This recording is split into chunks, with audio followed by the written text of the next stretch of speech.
അനാവശ്യമായ തർക്കങ്ങളിലേക്ക് പോയപ്പോൾ ഉമ്മത്ത് മുസ്ലിമത്ത് തകർന്ന് തരിപ്പണമായതാണ്.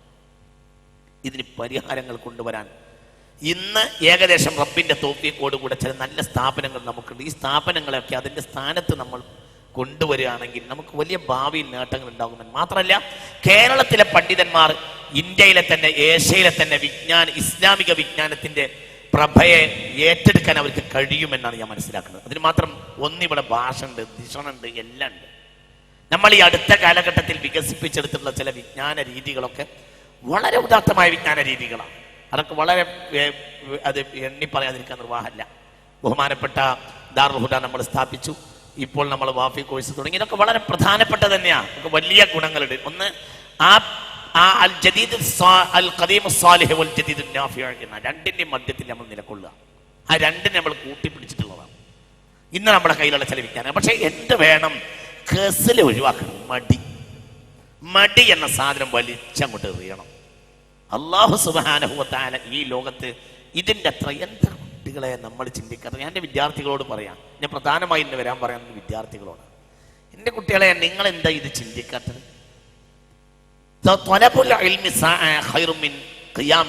മുസ്തഫ നബി ഒരു മണിക്കൂർ വിജ്ഞാനം പഠിക്കുന്നതാണ് ഒരു രാത്രി മുഴുവൻ നിസ്കരിക്കുന്നതിനേക്കാൾ നല്ലത്. ഇങ്ങോട്ട് നിസ്കരിച്ച് തല പൊട്ടിക്കലല്ല, പണ്ഡിതന്മാരൊക്കെ ചെയ്യേണ്ടതാണ്. പക്ഷെ പണ്ഡിതന്മാരുടെ ഏറ്റവും വലിയ ഉത്തരവാദിത്തം പണ്ഡിതൻ തന്നെയാണ്. അവര് വിജ്ഞാനം തുറന്നു പോകണം. അവർക്ക് പലപ്പോഴും ഈ സുന്നത്ത് നിസ്കാരത്തെക്കാൾ പ്രധാനമായിരിക്കും. അത് വേണ്ട എന്നല്ല, പ്രധാനപ്പെട്ടത് തന്നെയാണ്. ഫീ കുല്ലിൻ ഖൈറുൻ എന്ന് റസൂലുള്ളാഹി പറഞ്ഞിട്ടുണ്ട്. ചില കാര്യങ്ങളാണ് ഏറ്റി പറഞ്ഞു. ഫീ കുല്ലിൻ ഖൈറുൻ, എല്ലാത്തിനും ഗുണമുണ്ട്. പക്ഷെ ചില കാര്യങ്ങൾക്ക് ഭയങ്കര ഗുണമുണ്ടാവും. ഇത് സുന്നത്തോട് നിസ്കരിക്കില്ല, പഠിക്കില്ല, രണ്ടിൻ്റെ ഇടയിൽ കിടന്നുറങ്ങാൻ അത് നടക്കാത്ത കാര്യമാണ്. അതുകൊണ്ട് ഗുണം ഉണ്ടാവില്ല. ഇത് വളരെ ഗൗരവമായി നമ്മൾ ചിന്തിക്കണം. നല്ല പോലെ നമ്മൾ മനസ്സിലാക്കും. ത്വലബുൽ ഇൽമി സാഅ, ഒരു മണിക്കൂർ വിജ്ഞാനം പഠിക്കുന്നത് ഖൈറും മിൻ ഖിയാമി ലൈല, ഒരു രാത്രി മുഴുവനും നിസ്കരിക്കുന്നതിനേക്കാൾ പുണ്യകരമാണ് എന്ന് പുണ്യ നബി സല്ലല്ലാഹു അലൈഹി വസല്ലം. ഒന്നും കൂടെ പറയാം. ഈ ഹദീസ് ആയിഷ ബീവി റിപ്പോർട്ട് ചെയ്തതാണ്. ആയിഷ റളിയല്ലാഹു അൻഹാ ഖാലത് ഖാല നബിയ്യു സല്ലല്ലാഹു അലൈഹി വസല്ലം. എങ്ങനെ ഹദീസ് എങ്ങനെയാ? ത്വലബുൽ ഇൽമി സാഅ, ഒരു മണിക്കൂർ വിജ്ഞാനം പഠിക്കുന്നത് ഖൈറും മിൻ ഖിയാമി ലൈല, ഒരു രാത്രി മുഴുവനും നിന്ന് നിസ്കരിക്കുന്നതിനേക്കാൾ കൂലി കിട്ടുന്നതാണ്.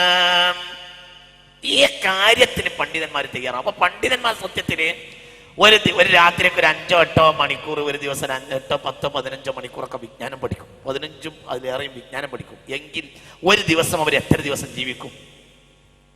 ഒരു മണിക്കൂർ കൊണ്ട് ഒരു രാത്രിയായി. എങ്കിൽ ഒരു 10, 15, 18 മണിക്കൂറൊക്കെ വിജ്ഞാനം പഠിക്കുന്ന ഒരു പണ്ഡിതൻ 60 കൊല്ലം ജീവിക്കുമ്പോഴത്തേനും 600-ലേറെ കൊല്ലം ജീവിക്കും. നിങ്ങൾക്ക് മനസ്സിലാവേണ്ട പറഞ്ഞത്? അത് വലിയ കാര്യമല്ലേ? ഇതിവിടെ ചെയ്യാനോ ഒരു സാധാരണക്കാരന് കഴിയില്ലല്ലോ. സാധാരണക്കാരന് ഈ കൂലി കിട്ടണമെങ്കിൽ ഒരു രാത്രി മുഴുവനും അയാള് നിസ്കരിക്കാൻ വേണം. നേരെ മറിച്ച് പണ്ഡിതന് അത് എന്ത് മതി? പണ്ഡിതൻ നിസ്കാരം നിർത്താൻ വേണ്ടിയല്ല പറയുന്നത്. പക്ഷെ അമീഖായ പഠനം നടത്തുന്ന ആളുകൾക്ക് അതും പ്രധാനപ്പെട്ട കാര്യം. അതാണ് പ്രധാനപ്പെട്ട കാര്യം. അവന്റെ അതിലങ്ങോട്ട് മുങ്ങണം. എന്നിട്ട് കാരണം അതിന്മേലാണ് വിജ്ഞാനത്തിന്മേലാണ് ഈ ലോകം നിലനിൽക്കുന്നത്. ഇതിൻ്റെയൊക്കെ ഒരു വാതിൽ തുറന്നു വെക്കാന്ന് മാത്രവുമാണ് ഞാൻ ഈ പ്രധാനപ്പെട്ട കാര്യത്തിൽ ഉദ്ദേശിച്ചത്. ഇതിലൊക്കെ ഇനി പഠനങ്ങളും ഈ രൂപത്തിൽ പ്രഭാഷണങ്ങളൊക്കെ നമ്മളെ നാട്ടിൽ നടക്കണം. വിജ്ഞാനത്തിന്റെ കൊള്ളൽ കൊടുക്കൽ ആവശ്യമില്ലാതെ ആവുമ്പോൾ പിന്നെ ഗീബത്തിന് നിയമത്ത് കൂടും. സത്യത്തിൽ തർക്കങ്ങളുടെ മുഴുവനും നിലനിൽപ്പ് ഗീബത്തിന് നിയമത്തുകൾ കൊണ്ടാണ്. ഏകദേശമൊക്കെ തർക്കങ്ങൾ നിലനിൽക്കുന്നത് ഗീബത്തിന് നിയമത്ത് കൊണ്ടാണ്. ഈ ഗീബത്തിന് നിയമത്ത് പറയേണ്ടി വരുന്നത് എന്തുകൊണ്ടാണ്? ആരോഗ്യകരമായ പണി വേറെ ഇല്ലാത്തത് കൊണ്ടാണ്. ആരോഗ്യപരമായ പണി എടുക്കേണ്ടവർ ആ പണി എടുക്കാതിരിക്കുമ്പോഴാണ് ഗീബത്തിന് നിയമത്ത് നിലനിൽക്കുന്നത്. ഗീബത്തിന് നിയമത്ത് ഇല്ലാതെ ആയാൽ തന്നെ ഒരളവോളം സംഘടനാ ശത്രുതകൾ ഇല്ലാതാവും എന്നാണ് ഞാൻ മനസ്സിലാക്കുന്നത്. അതൊക്കെ കാലഘട്ടത്തിൽ ആവശ്യവുമാണ്. അപ്പൊ ഈ വിഷയത്തിൽ ഗൗരവമായി നമ്മൾ ഒരു പഠനം നടത്തണം, ചിന്തിക്കണം. ഇതിനെക്കുറിച്ച് ബഹുമാനപ്പെട്ട വിദ്യാർത്ഥികൾ മനസ്സൊന്ന് തുറന്നു വെച്ചാൽ നമ്മുടെ മഹാന്മാരായ നേതാക്കൾ ഉദ്ദേശിച്ചത് മടക്കി കൊണ്ടുവരാൻ നമുക്ക് കഴിയും എന്നതുകൊണ്ടാണ് ഞാൻ ഈ വാതിൽ തുറക്കുന്നത്. പഠനം തുടങ്ങാം. ഒന്നാമതായി ചിന്തിക്കേണ്ട ചില പ്രധാനപ്പെട്ട കാര്യങ്ങൾ പറയാം. ഒന്ന്, അല്ലാഹു സുബ്ഹാനഹു വ തആല മനുഷ്യനെ സ്വർഗത്തിൽ നിന്ന് ഇറക്കിവിട്ട് അനാദരിച്ചതല്ല എന്ന് മനസ്സിലാക്കണം. പാഠം നമ്പർ 1. നമ്മൾ ഇറക്കി വിട്ടു എന്ന് പറയുമ്പോൾ അനാദരിച്ചു എന്നിങ്ങനെയൊക്കെ ഒരു ധാരണ വരുന്നുണ്ട്. ഇല്ല, സ്വർഗത്തിൽ നിന്ന് ഇറക്കി വിട്ട് ഒരിക്കലും അല്ലാഹു തആല മനുഷ്യനെ അനാദരിച്ചിട്ടില്ല. എന്തുകൊണ്ട്? ഭൂമിയിലെത്തിയ മനുഷ്യനെ കുറിച്ച് പറഞ്ഞത് ആദരിച്ചു നാം. അപ്പോൾ ഫ്രം പാരഡൈസ് ടു പാരഡൈസ് ആണ്, സ്വർഗത്തിൽ നിന്ന് സ്വർഗത്തിലേക്ക് വന്നതാണ്. ഇനി ആ പാരഡൈസിൽ നിന്ന് വീണ്ടും പാരഡൈസിലേക്കാണ്. മനസ്സിലായില്ല? സ്വർഗം മുതൽ സ്വർഗം വരെയാണ് മനുഷ്യൻ. അതാണ് മൂമിനായ മനുഷ്യൻ. മൊത്തം മനുഷ്യർ സ്വർഗം മുതൽ സ്വർഗം വരെ. മൂമിൻ സ്വർഗം മുതൽ സ്വർഗം വരെ. മനസ്സിലായില്ല? വളരെ മനസ്സിലാവുന്നുണ്ടോ പറഞ്ഞത്? വളരെ ചിന്തിക്കാം. നമ്മൾ ചില പ്രഭാഷണങ്ങൾ കാര്യങ്ങളൊക്കെ ഇങ്ങനെ പറയുമ്പോൾ മനുഷ്യൻ ഇവിടെ ഇറക്കി വിട്ട് അനാദരിച്ചു, ഇവിടെ ഇറക്കി വിട്ടു, അങ്ങനെയല്ല എൻ്റെ വസ്തുത. എന്തുകൊണ്ട്? വലഖദ് കറംനാ ബനി ആദം വഹമൽനാഹും ഫിൽ ബർരി വൽ ബഹ്റി വറസഖ്നാഹും മിനത് ത്വയ്യിബാത്ത്. അല്ലാഹു സുബ്ഹാനഹു വ തആല വലഖദ് കറംനാ ബനി ആദം. ഇങ്ങോട്ട് നോക്കണേ, അള്ളാഹു മനുഷ്യനെ വളരെയേറെ ആദരിച്ചിട്ടുണ്ട്. എങ്ങനെയാണ് ആദരിച്ചത്? വഹമൽനാഹും ഫിൽ ബർരി വൽ ബഹരി, സമുദ്രങ്ങളിലും കരകളിലും മനോഹരമായി സഞ്ചരിക്കാനുള്ള സൗകര്യം അള്ളാഹു മനുഷ്യൻ ചെയ്തു കൊടുത്തു. അപ്പോൾ ഈ സമുദ്രം കരയാന്നുള്ളത് ആകാശത്തുള്ളതല്ലോ, അത് എവിടെ ഉള്ളതാണ്? ഭൂമിയിലുള്ളതാണല്ലോ. ഭൂമിയിലുള്ള കരയിലും കടലിലും മനുഷ്യനെ ഇറക്കിയത് അനാദരവല്ല, ആദരവാണ് എന്നാണ് ഖുർആൻ പറയുന്നത്. അപ്പോൾ എന്തുകൊണ്ട്? സ്വർഗ സമാനമായ ഗോളമാണ് ഭൂമി എന്നാണ് നമ്മൾ മനസ്സിലാക്കേണ്ടത്. അത് നരക സമാനമായിക്കൊണ്ടിരിക്കുകയാണ്. വല്ലാതെ കാലഘട്ടം കഴിയാതെ അത് നരകമായി മാറും. അള്ളാഹു നമ്മളെ കാക്കട്ടെ. അങ്ങോട്ട് പോവാണ് നമ്മളെ പഠനങ്ങൾ. ഓരോന്നിനും ഒരു കാര്യം ഉണ്ടല്ലോ, ഓരോന്നിനും ഒരു രീതി ഉണ്ടല്ലോ. ആ രീതി നാശാക്കരുതെന്ന് അള്ള പറഞ്ഞിട്ടുണ്ട്. അത് ഞാൻ ഭാഗത്തേക്ക് വരാം. ഞാനിവിടെ കേവലം ശാസ്ത്രത്തെ ഡിപ്പെൻഡ് ചെയ്യണില്ല, പകരം അള്ളാഹു പറഞ്ഞതിൻ്റെ കാര്യത്തിന് മർമ്മം മനസ്സിലാക്കാൻ വേണ്ടിയിട്ട് ഇന്നത്തെ ചില ശാസ്ത്രീയ രീതികൾ നിങ്ങൾക്ക് കാണിക്കുക മാത്രമാണ് ചെയ്യുന്നത്. അപ്പൊ ചുരുക്കത്തിൽ മനുഷ്യന് അള്ളാഹു ആദരിച്ചു നൽകിയ മറ്റൊരു സ്വർഗമാണ് ഭൂമി എന്ന് നമ്മൾ മനസ്സിലാക്കണം. അള്ളാഹു സുബ്ഹാനഹു വ തആല ഇവിടെ കൂടുതൽ താമസിക്കാൻ വേണ്ടി ദുആ ചെയ്യണം എന്ന് പറഞ്ഞിട്ടില്ലേ? ഖൈറുക്കും മൻ ത്വാല ഉംറുഹു. ഹബീബ നബി പറഞ്ഞില്ലേ, നിങ്ങളിൽ ഏറ്റവും ഉത്തമരായ ആളുകൾ ഇവിടെ കൂടുതൽ ആയുസ് കിട്ടിയവരാണ്. അള്ളാഹു തൗഫീഖ് ചെയ്യട്ടെ, അല്ലേ? അങ്ങനെയല്ലേ പറഞ്ഞത്? ഇവിടെ വേണ്ട, അങ്ങനെയാണ് പറഞ്ഞത്? അല്ലല്ലോ. ഇതിന്റെ അനാവശ്യത്തിൽ നമ്മൾ ഇടപെടാതിരിക്കാൻ വേണ്ടിയിട്ട് അനാവശ്യമായ ജീവിത മണ്ഡലങ്ങളെ നിരാകരിക്കുമ്പോൾ തന്നെ ഇതിന്റെ ഉദാത്തവൽക്കരണം നടത്തുകയാണ് പുണ്യനബി ചെയ്തത് സല്ലല്ലാഹു അലൈഹി വസല്ലം.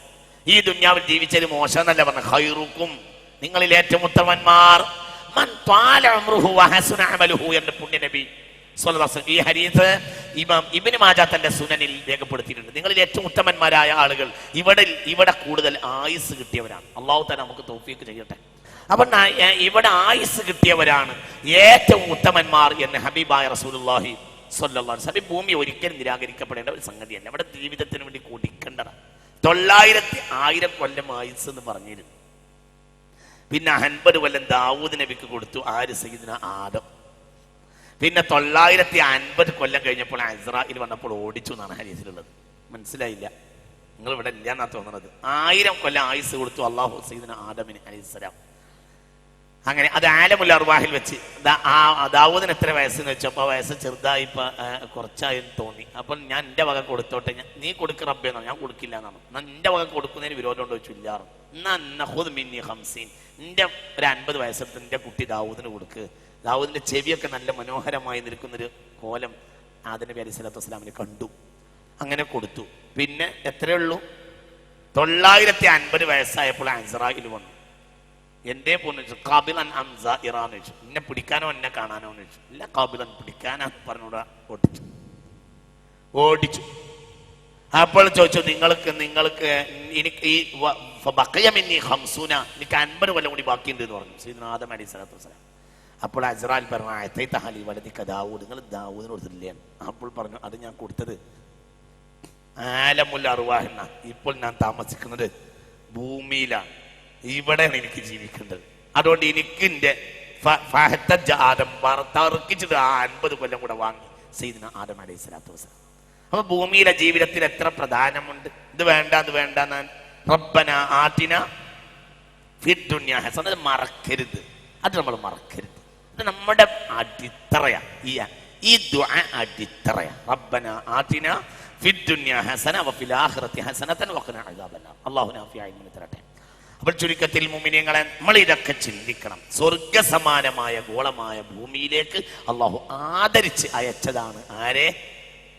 അതിലേറ്റവും പ്രധാനപ്പെട്ട സ്വർഗം ഇന്ത്യയുമാണ്. ബഹുമാനപ്പെട്ട സയ്യിദുനാ ആദം ഇറങ്ങിയത് ഇന്ത്യയിലാണ്. അത് നമ്മൾ ഗൗരവമായി മനസ്സിലാക്കണം. ഞാൻ